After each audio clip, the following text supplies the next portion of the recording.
अस्सलामुअलैकुम students, welcome back to my YouTube channel. तो आज के इस लेक्चर में हम बात करेंगे एंजाइम सबस्ट्रेट कॉन्सेंट्रेशन के बारे में। एंजाइम सबस्ट्रेट कॉन्सेंट्रेशन के बारे में, तो ये क्या होती हैं और ये हमारे एंजाइम्स के लिए क्यों ज़रूरी होती हैं। तो वीडियो को स्टार्ट करते हैं। हमारा chapter number 2 enzyme first year class का जो शुरू किया था, उसका जो हमारा टॉपिक हमने स्टार्ट किया है एंजाइम सबस्ट्रेट कॉन्सेंट्रेशन के बारे में पढ़ेंगे। तो एंजाइम सबस्ट्रेट कॉन्सेंट्रेशन क्या होता है? According to the enzyme substrate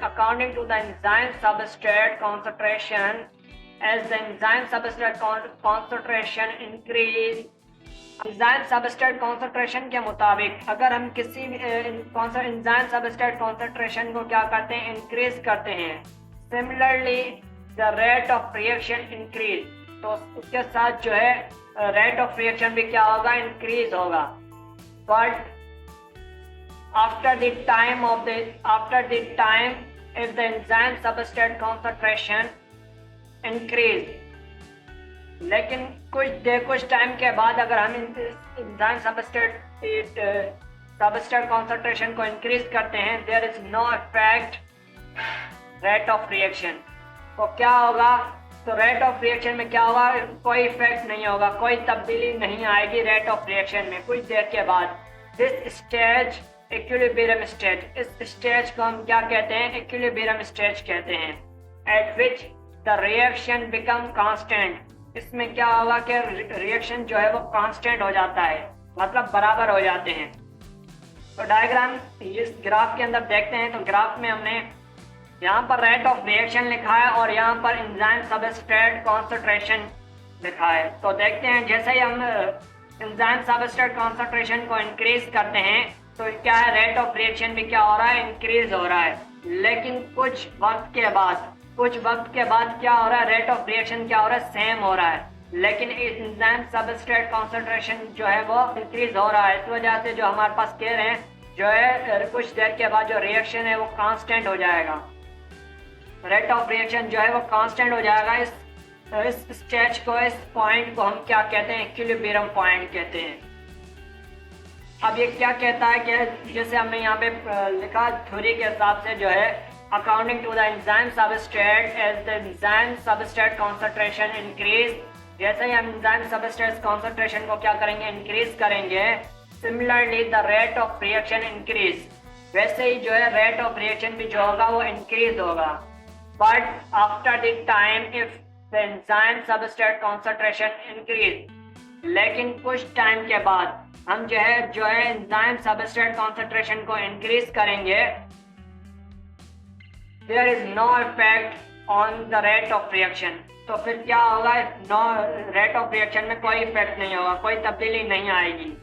और this stage is called equilibrium stage, और इस स्टेज को हम कहते हैं इक्विलिब्रियम स्टेज, जिसमें क्या होता है कि रेट ऑफ रिएक्शन जो है वो कांस्टेंट हो जाता है और इक्विलिब्रियम जो है वो रेट ऑफ रिएक्शन जो है सब एंजाइम सबस्ट्रेट कॉन्सेंट्रेशन पर रेट ऑफ रिएक्शन जो है वो कांस्टेंट हो जाता है। अब एंजाइम और सबस्ट्रेट को अलग अलग करके डिस्कस करते हैं और इधर आते हैं एंजाइम कॉन्सेंट्रेशन को पहले डिस्कस करते हैं कि एंजाइम कॉन्सेंट्रेशन क्या होती है। तो इस डायग्राम में देखते हैं, यहाँ पे मैंने रेट ऑफ रिएक्शन लिखा है और यहाँ पर एंजाइम कॉन्सेंट्रेशन लिखी है। जो rate of reaction enzyme concentration जो होती है वो रेट ऑफ रिएक्शन के साथ क्या होती है, डायरेक्टली प्रोपोर्शनल होती है। डायरेक्टली प्रोपोर्शनल का मतलब ये है कि जैसे ही एंजाइम कॉन्सेंट्रेशन जो है इंक्रीज होगी, वैसे ही रेट ऑफ रिएक्शन भी क्या होगा, इंक्रीज होगा। एंजाइम की कॉन्सेंट्रेशन को बढ़ाने से जो रेट ऑफ रिएक्शन है वो इंक्रीज होता है। क्यों इंक्रीज होता है? जो रेट ऑफ रिएक्शन है वो क्या होता है, डायरेक्टली प्रोपोर्शनल होता है एंजाइम कॉन्सेंट्रेशन के साथ।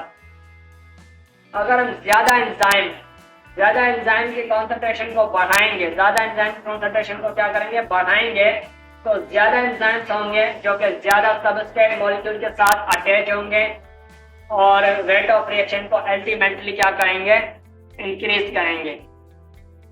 तो एंजाइम कॉन्सेंट्रेशन को इस तरह से इंक्रीज करते हैं। इसके बाद हम आते हैं सबस्ट्रेट कॉन्सेंट्रेशन की तरफ। सबस्ट्रेट कॉन्सेंट्रेशन जो है वो थोड़ा सा जो है फिर थोड़ा सा चेंज होता है उसमें। यहाँ पर रेट ऑफ रिएक्शन है, यहाँ पे सबस्ट्रेट कॉन्सेंट्रेशन मैंने लिखा है और ये ग्राफ मैंने बनाया सबस्ट्रेट कॉन्सेंट्रेशन का। इसमें क्या है कि जैसे ही हम सबस्ट्रेट कॉन्सेंट्रेशन को बढ़ाते हैं तो रेट ऑफ रिएक्शन भी क्या होता है, बढ़ता है। लेकिन कुछ टाइम के बाद क्या होता है, जो सबस्ट्रेट कॉन्सेंट्रेशन है वो क्या होता है, डिक्रीज होने, रेट ऑफ रिएक्शन जो है वो डिक्रीज होने लगता है। लेकिन सबस्ट्रेट कॉन्सेंट्रेशन क्या होते हैं, वो इंक्रीज होते हैं, लेकिन रेट ऑफ रिएक्शन क्या हो रहा होता है, डिक्रीज होने लगता है।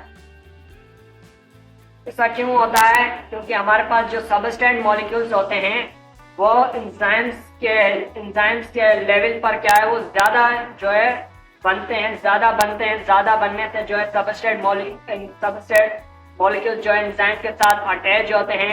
एंजाइम के साथ अटैच होते होते रिएक्शन करते हैं, जो ज्यादा सबस्ट्रेट मॉलिक्यूल्स होने से जो बच जाते हैं, इस वजह से जो इसका रेट ऑफ रिएक्शन है वो क्या होता है, डिक्रीज होने लगता है। तो आज की इस वीडियो में हमने एंजाइम सबस्ट्रेट कॉन्सेंट्रेशन को पढ़ा। इंशाल्लाह नेक्स्ट वीडियो में हम एंजाइम्स के आगे टॉपिक को डिस्कस करेंगे।